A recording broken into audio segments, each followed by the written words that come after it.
Welcome. I'm Carl Frederick, and I will be interviewing individuals for Kenosha Voices, an oral history project of the Kenosha County Historical Society in conjunction with Kenosha Community Media. I have worked in newspapers for more than 40 years as an editor and a reporter.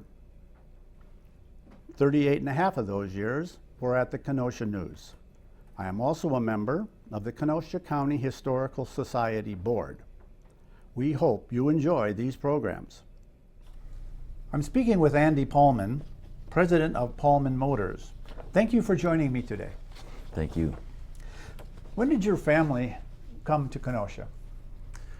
Well, the Palmen family was here in the early 20s, 1920s. My grandfather was in high school in the 30s because Palmen Motors sprung out of that classroom in 1936 when he graduated. Okay, so tell me about that. Yeah, so the story that we always heard from my grandmother, because my grandfather unfortunately passed away in 1970 at a pretty early age, she always would tell us that my grandfather would daydream out the window in high school in his class and look across the street because there was a building there that was set up for fixing cars. And if you think about Kenosha in the 1930s, it was an auto town. You know, you had Nash was here, which became AMC, and there was a lot of engineering going on at a really exciting time with Henry Ford over in Michigan and what was happening with them designing and developing the automobile. So he was excited and passionate about that era and that in the car, the automobile. So the first thing he did when he graduated was he went and rented the place across the street and opened a shop, and that was the beginning of Palmen Motors in 1936. So he had basically a service station repair place kind of thing? Right. So at first it was, my understanding was a repair place. It ultimately, he probably realized he needed some revenue, so he was able to get Shell and was a gas station as well as a repair facility, and did that for a number of years. He ran, Howard Palmen and my grandma Marge ran Palmen Motors from 1936 until his untimely death in 1970. And at that point, they had evolved a little bit more than a gas station repair facility. They had picked up Studebaker. What year was that? That was in the, I don't know the exact year. Was that his first dealership? I think it was in the 60s, mid-60s. It was his first franchise.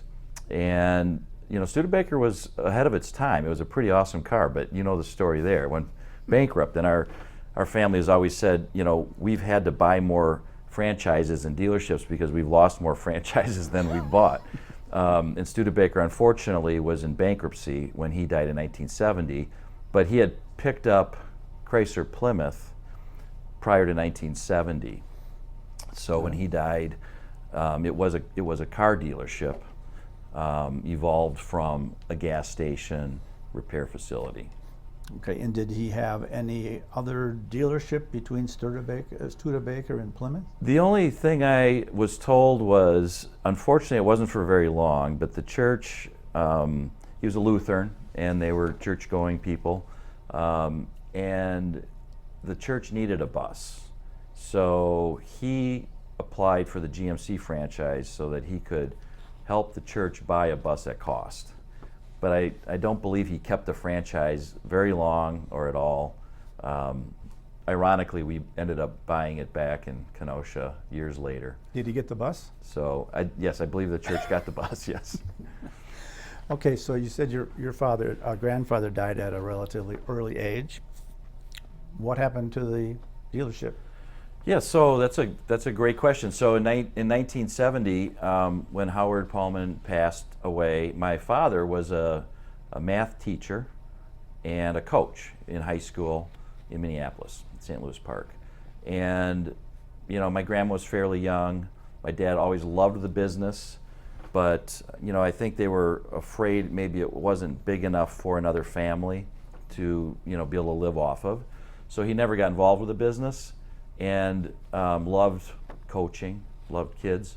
So we were living in Minneapolis. I was probably about 5 when we moved there, maybe 8 years old when my grandfather died.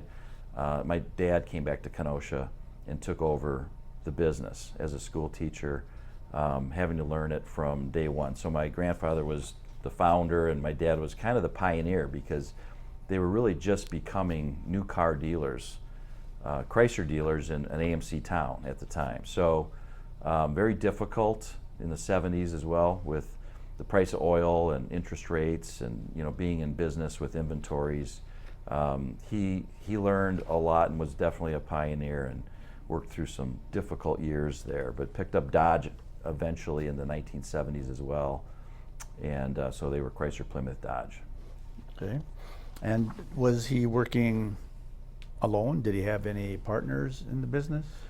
Yeah, so when my grandfather passed away, his younger brother Roger was in the business. So they were partners in the 70s until, I believe it was 1989, late 70s, early 80s. They bought the Dodge franchise in Racine, Wisconsin, and Roger went there to run that. And my dad stayed in Kenosha at Palmen Motors, so they actually had 2 Dodge stores at the time. Okay. And what happened when Chrysler bought AMC? Did that change anything along the plane of the business? It didn't, because although Chrysler Corporation, I think it was in 1986, bought Jeep, there were already Jeep dealers. So their dealer agreements were transferred over to Chrysler. So my dad, even though Chrysler bought Jeep, my dad did not get Jeep. Okay. And so after Chrysler left the community, did you pick up anything else other than the Racine dealership? Yeah, so at the time when Chrysler closed their plant or announced that they were leaving Kenosha, ultimately, it became an engine plant, not a manufacturing facility for vehicles. Nothing really changed with the business. My dad had relocated from Roosevelt Road in an old facility that my grandfather had built in the 50s out to Highway 50, which was the outskirts of town. It was before 39th Avenue, and he was the only one out there at the time. So it was a real bold move on his part to relocate Chrysler out there in kind of the golden age of Kenosha and Chrysler, right? Because it was an AMC town, now it's a Chrysler town, and he's the Chrysler dealer. So he built a state-of-the-art, beautiful facility out on Highway 50 on 75th Street, and opened that in 1987, and it was about 1988, shortly after he opened it, that Chrysler announced that they got in a little bit of a argument with the unions, and they just decided they were not going to build the Omni or the Fifth Avenue here any longer. And so it was a pretty devastating, scary time for my dad. I was not in town. I was college and beyond college. So was there some perception about this with the auto business versus Chrysler as a manufacturer? Yeah, we were concerned about that. My dad had some health issues at that time as well. And I was living in Denver, Colorado, so I flew home because we were concerned that there might be, the community might retaliate on the Chrysler facility in town, because there's a lot of anger in town for the announcement. And we were, worried that they might take it out on whatever they saw, in the Chrysler sign or whatever. Really wasn't the case. I think the community embraced my dad and felt bad that he had made this huge investment and now Chrysler's pulling out. And obviously he was quite upset about that as well at the time. But he lived through it, and things actually turned out okay within a short period of time. As you know, Chrysler made some more investments in Kenosha when it came to engines. So they started producing engines here. So you said you came back from Colorado. What were you doing in Colorado in college? Yeah, so I graduated from St. Olaf College in 1985 and took a job in Denver, Colorado, initially with General Mills. Ultimately, I took a district sales manager's job with Chrysler.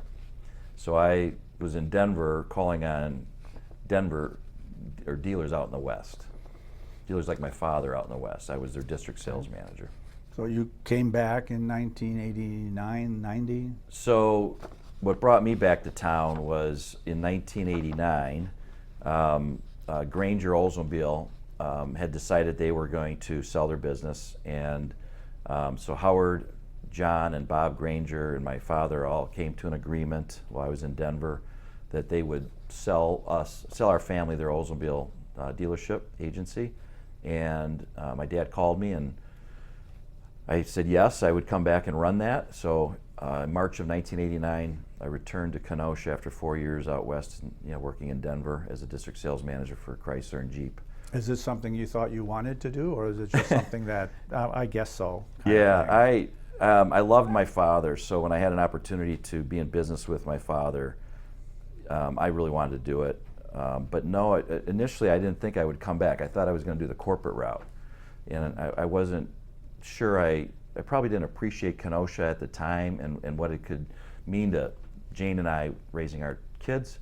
So it wasn't on my radar until my dad offered to do this with me, separate from the rest of the family, so it would just be, our business, and came back in 1989. Unfortunately, he passed away November 1990, so within a year and a half. But I did have a year and a half to work with him and see how he operated, and that was a pretty special time. When he did pass, what did that leave you in terms of dealerships? So I was running Oldsmobile, which was a lot of work. I would have to do a lot of things every week just to make a profit and be able to make payroll. So when he passed away, I started helping my mom with the Chrysler Plymouth Dodge store, and my uncle at the time, and just kind of overseeing some of the things my dad had done. I'd been a district sales manager, so I understood the new car part of the business. So we had the two dealerships at the time. It got very difficult for me to do both, and ultimately I moved my Oldsmobile store from Sheridan Road, where it originally was with Granger, up to Highway 50.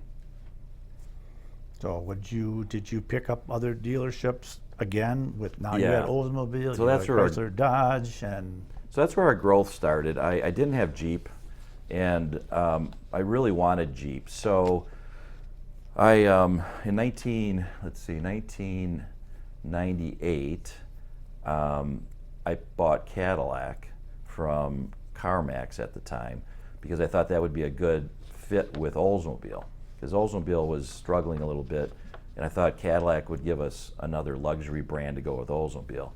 And then I picked up Kia. Kia was a South Korean car company at the time that's done very well, as you know, but it was a startup in North America. So I looked at Yugo, but I ended up with, I thought Kia was a better play, so I got a little lucky on that decision. So I picked up Kia.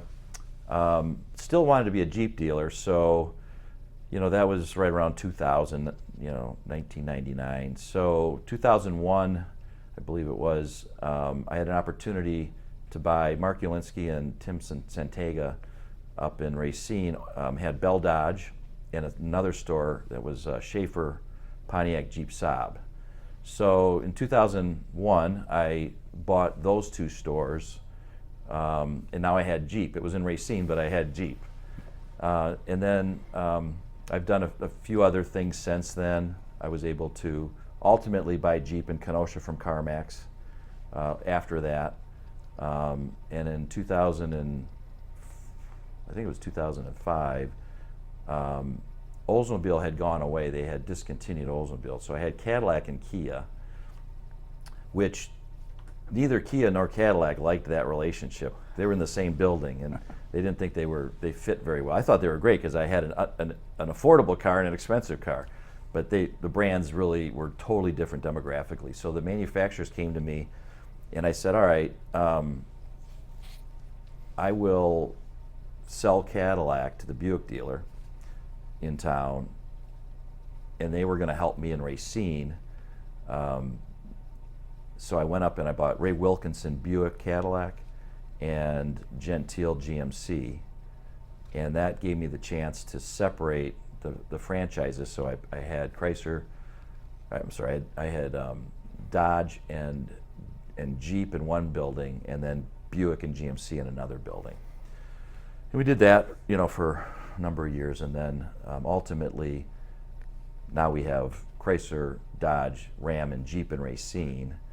we did close the Buick GMC Cadillac or Buick GMC store in Racine, and we're able to buy the Buick GMC Cadillac store in Kenosha, which covers both markets now, and that was in 2010. Is that a lot to grasp and manage?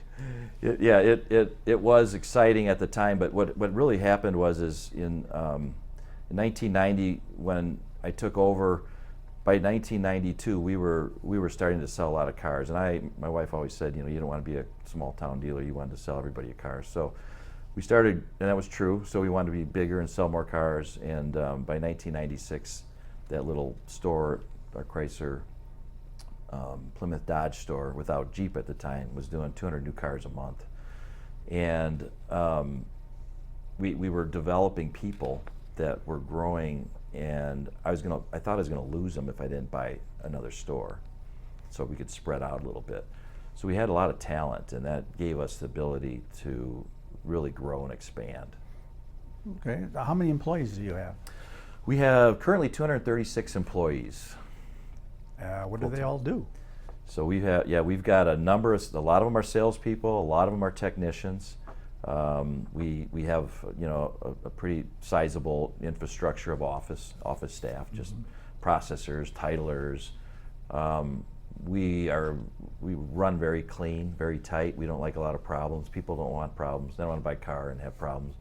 So we try to really eliminate any potential issues there. A lot of part-time people, parts department. We've got parts departments with hundreds of thousands of dollars of inventory, so that we can fix your car when you bring it in today and not have to wait a week.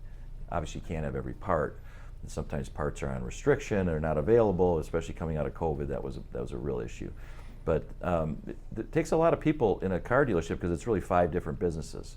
You have a new car department selling new cars. You have a used car operation selling used cars. You have a service department fixing them, a parts department helping with the parts supply for the shop to fix the cars, and and then your office. So and we have a finance department that helps you. Instead of you having to go to your bank, we'll give you maybe 4 or 5 options and try to give you some better options to make a good decision on how, if you want to buy your car, finance your car, lease your car, pay cash for your car. So there's a lot of specialty areas within a dealership. I've always thought, kids should get into businesses when they're in high school to really see what's going on, because when you drive past, you don't have any idea how much is going on there. And there's a lot of career opportunities in our business, in the automobile industry. Okay, and when did you get your start? Your fingers into the auto industry? Probably when I was about 5, if you can believe that. Actually, probably started at about 14, but my parents would drop me off at my grandma's house, and she would say, "Okay, Andy," I was probably about 5 or 6 years old, "what do you want to do today?" "I'm going to the beauty parlor. You can come with me, or you can go with Grandpa and go to the dealership." And I'd always wanted to go with Grandpa, and I'd climb through the tires, and just liked being there. It was a comfortable place, exciting place, and it was really cool to see my grandpa at that age. So that's when I really started to get my nose into it. But then by about 14 years old, I was a porter, washed cars, of course, dumped the trash out, went through the shop and made sure all the garbage cans were empty. And I remember cleaning the windows on 3625 Roosevelt Road an awful lot, because they were big windows, and so I was always with the squeegee out there cleaning the windows and mopping the floor. And really, I think a lot of it was I wanted to be by my dad. That gave me a chance to be with him. And after school, I'd go over there and work. We'd run home for dinner, come back, and it was kind of it was probably a lot of it just I wanted to be around him.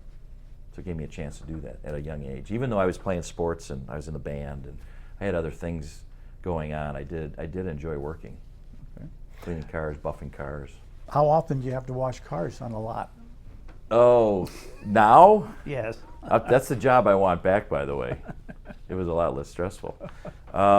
It's in this environment where it's a constant challenge to keep the cars clean. We have car washes now, which make it a lot easier, and we have when my kids were growing up, it was kind of fun because we had what we called the wash wagon, and it was their summer job. At the time, we had multiple stores, and we'd get a pickup truck and put this 100-gallon tank behind it with a power hose and a generator on it, and we would send them to each dealership, and they'd just go up and down the rows power washing the cars, and one would be spraying, one would be washing, one would be rinsing.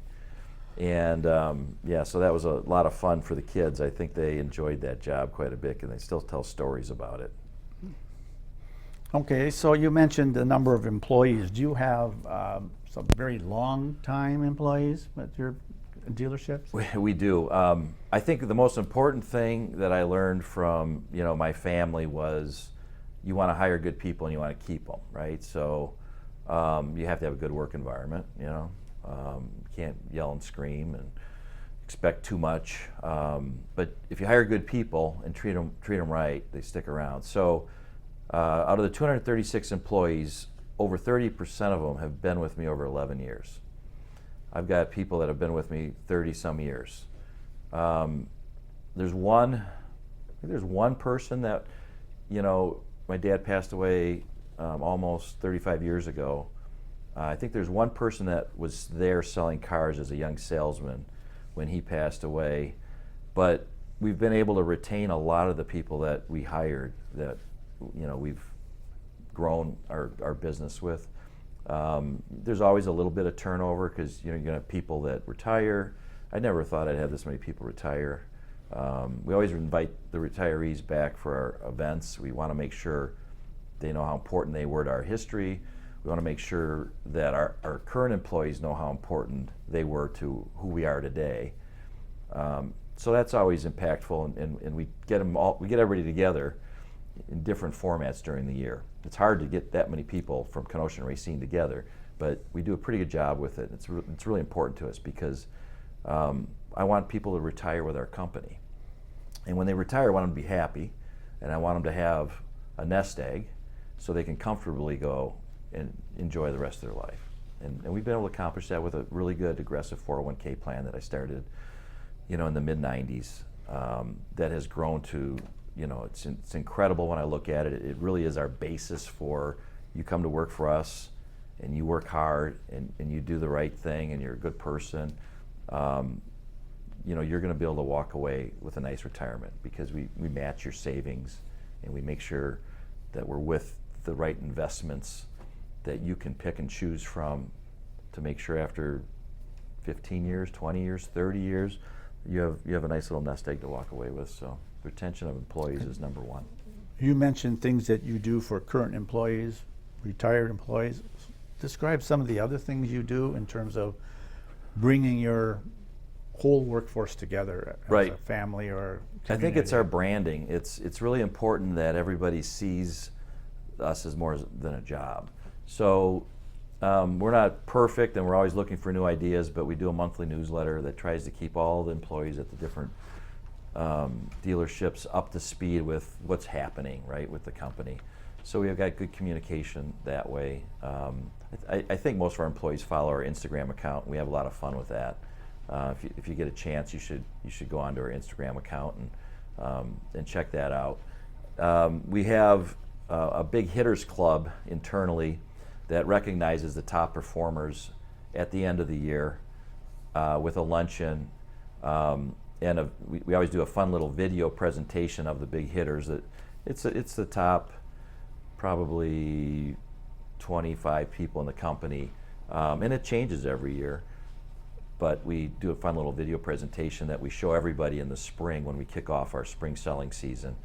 So they get to have some fun with that and recognize some of the hardworking top performers that a lot of them aspire to be. And it's always been fun to see somebody want to get into the club and work hard to end up into the club and they achieve that goal. So that's always fun. We do one major event every year, and it's the last several years it's been a summer picnic.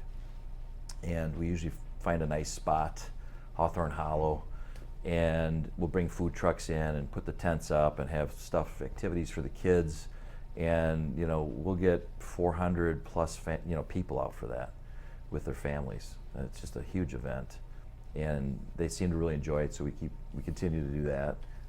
We haven't done a Christmas party in a while. That was usually in December.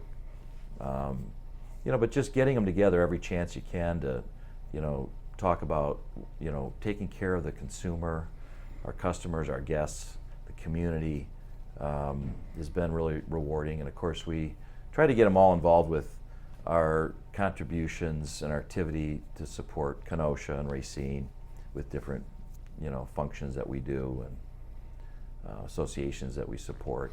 And what are some of those associations, organizations that you support? So we can never support them all, but boy, it sure feels like it sometimes. The Boys and Girls Club is very, very important to me. The Kenosha Achievement Center, I think, is really a special organization in Kenosha. Of course, the churches, the high schools, the school systems are important to us. So we do a number of different educational things. The Shalom Center, Women's and Children's Horizon, all these things are in our gamut every year. One of the coolest things I thought was we were able to really, I think, help the Boys and Girls Club out a few years ago when they were trying to get kids from, I think it was 9 elementary schools, from school to the center, the Boys and Girls Club Center, so they would be in a safe educational environment, and they didn't have the transportation for it, and they needed a bus. And so we were able to donate the bus for Gus the Bus, and I think it really made an impacting difference. I think it still does today. Those are the things that I really get a lot out of, because I think that inner city sometimes needs a little help, and those are our future employees or customers even. Mm-hmm. They're for sure our citizens, so we want them to have a good life, good upbringing, good education. So we've done that. The Shalom Center, we helped with a van a few years back. They needed a van for transportation needs. But yeah, we're just, I know my employees do a number of things, initiatives on their own as well, but it's an important part of us to give back to the community. And I think the community has thanked us a lot. I know there's businesses that come and go and they're not from Kenosha. I think they've always looked at us as kind of the hometown dealer, and we like that. Okay, you mentioned hiring good employees. What is the most difficult job to fill?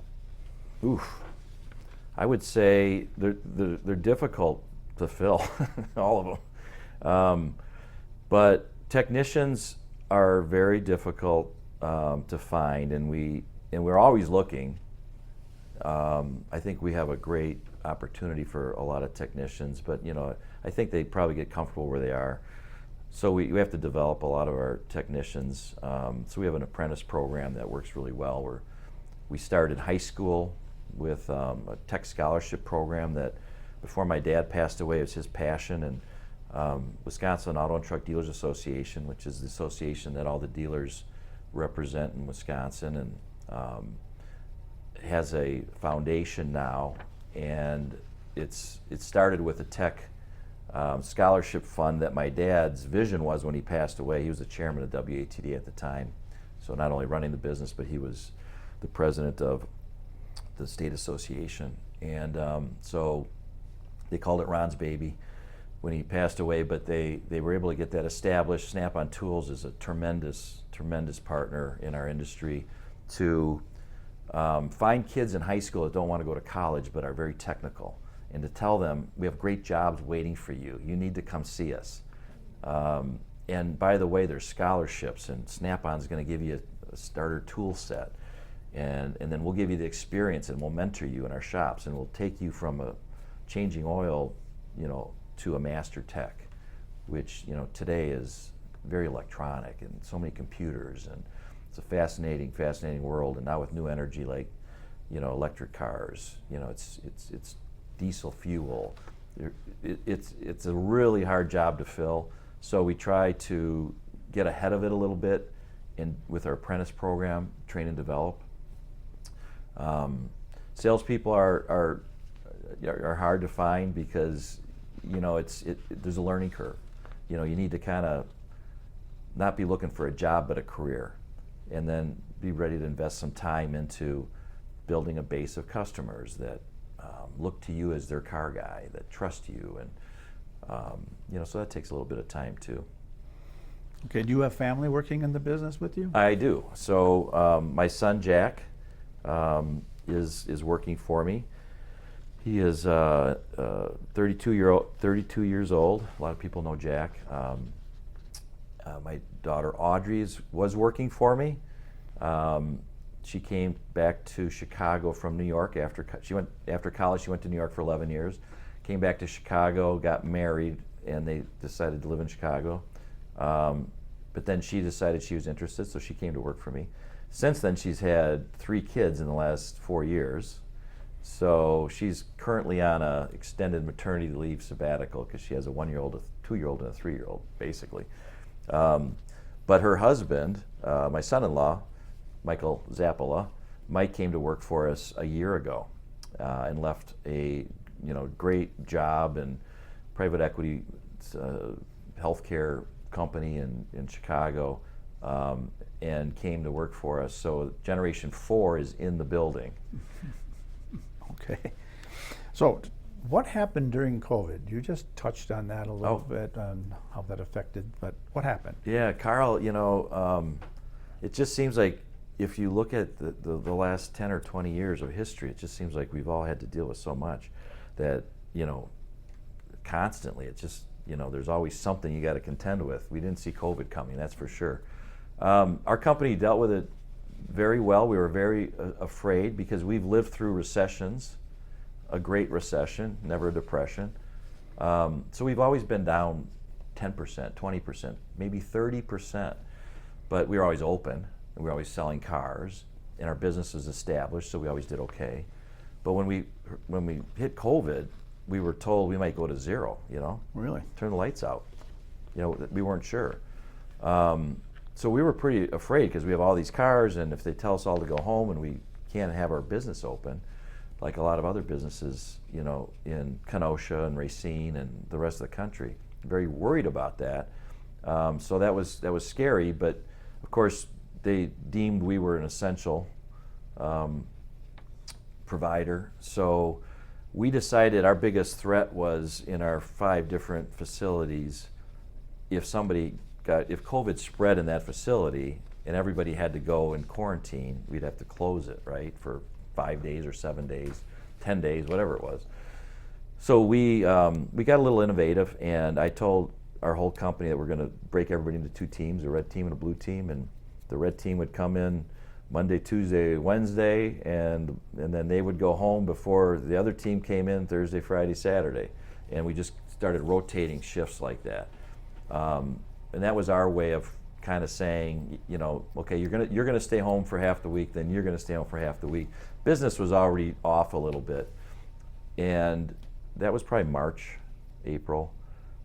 By the end of May, we couldn't handle it. We were so busy. Everybody wanted to buy a car, and of course we weren't getting any new cars.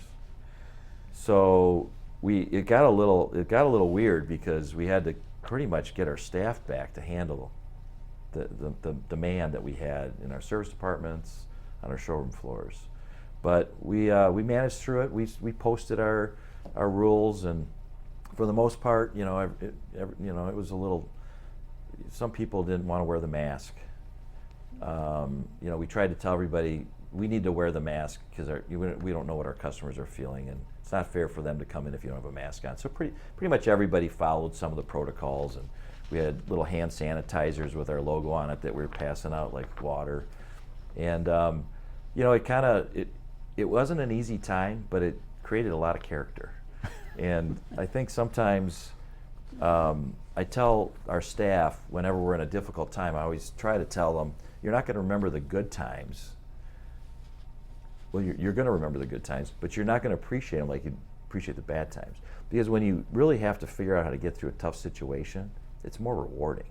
And I think everybody kind of agrees with that. When you think about some of the tough things we get through, it builds character. It does something to you that I think is good. It's positive. It's not always easy. Is there other ways that you had to adapt? Technology, perhaps? Yeah. So some of my friends that are the same age as me that are in business, we've talked about it. It seemed like you used to run a business for 30 years, whatever the time was, in your lifetime, and you maybe have to reinvent yourself once in 30 years or 40 years. You build a new facility, redo everything, electronically would be a good example. It seems like today, technology is changing so fast, and most of it is technology. It seems like we're reinventing ourselves every 3 to 5 years. And it's a lot of work because, when I first started selling cars in Kenosha and we bought that Oldsmobile store, we didn't have cell phones, we didn't have computers, there wasn't an internet. It was just so different. And technology has sped everything up so much. I don't know if we're getting any more done. I guess we're doing everything faster, but the technology has been a huge capital expenditure in all of our facilities. I mean, our technicians all have laptops now. We're trying to do video imaging of your car when you're in for service, so you can, not just hear us tell you what we're talking about, but actually see the video, because we know that's what people like, video now, not just pictures and not just text messages.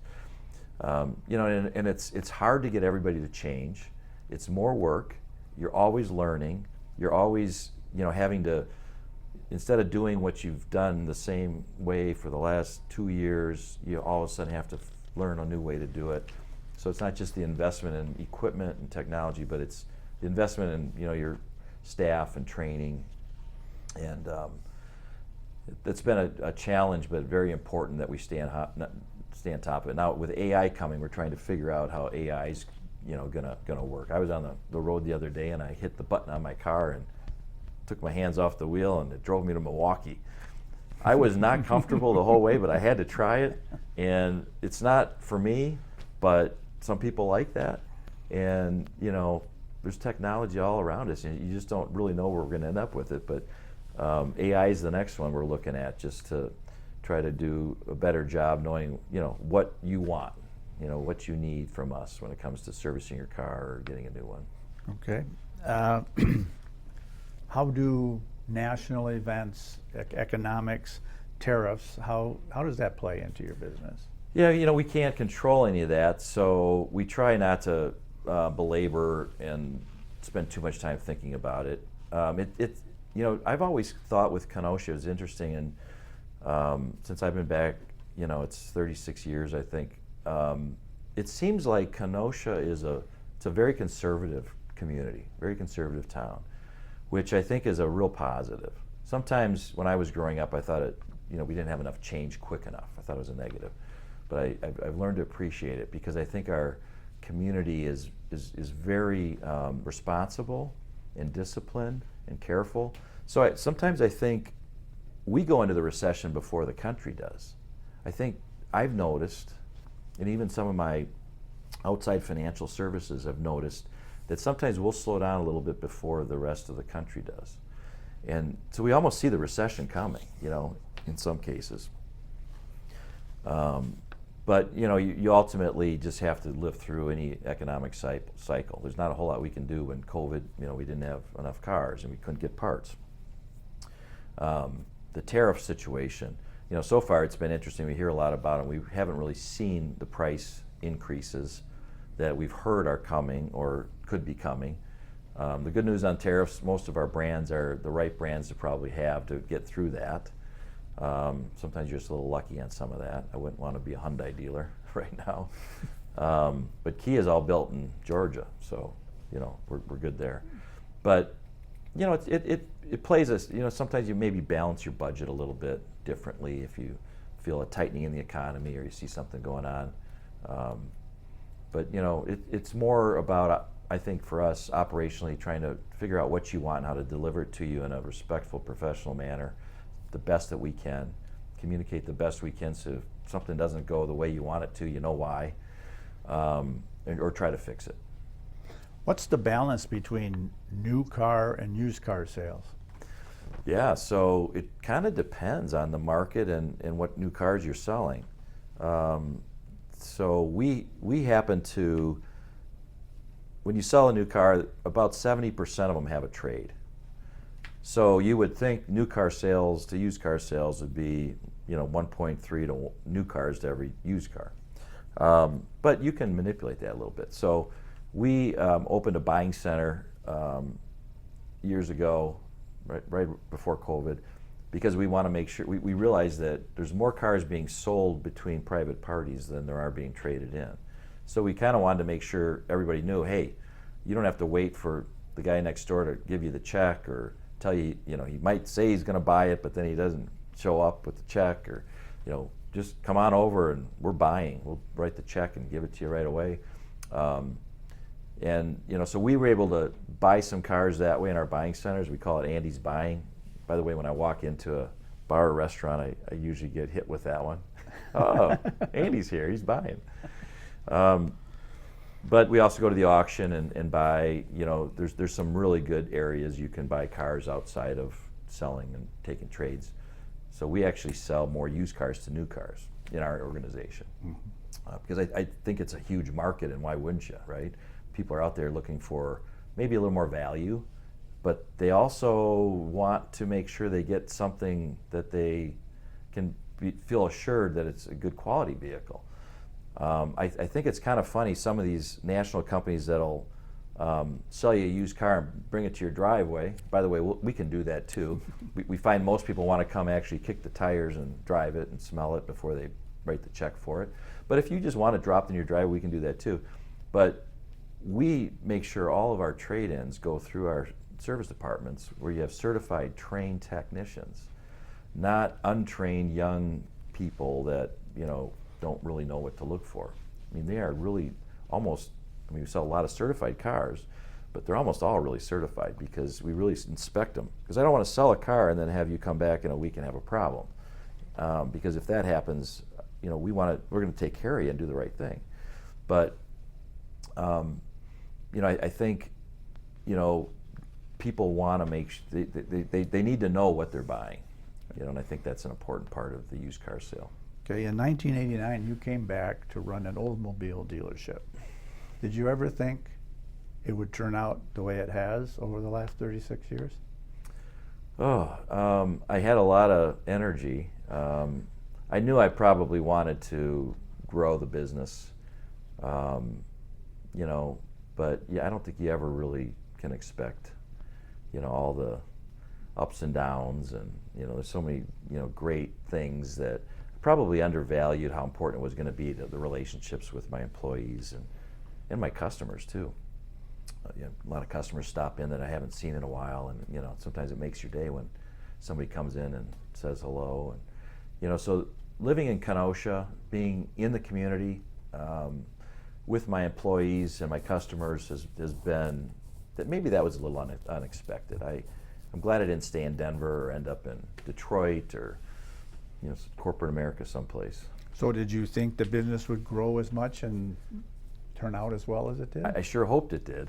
I sure did. I sure did. I definitely wanted to grow that and do some of the things we were able to do. So it's been a good run and still running. Yes, it has been. I wish I had more runway, but I'm 62 years old, so I'm excited to show the next generation of our employees and my children that are involved in the business, and hopefully they can continue to get the fulfillment and enjoyment out of it that I did and my family did. Well, thank you for joining me today. Carl, thank you so much. Appreciate it.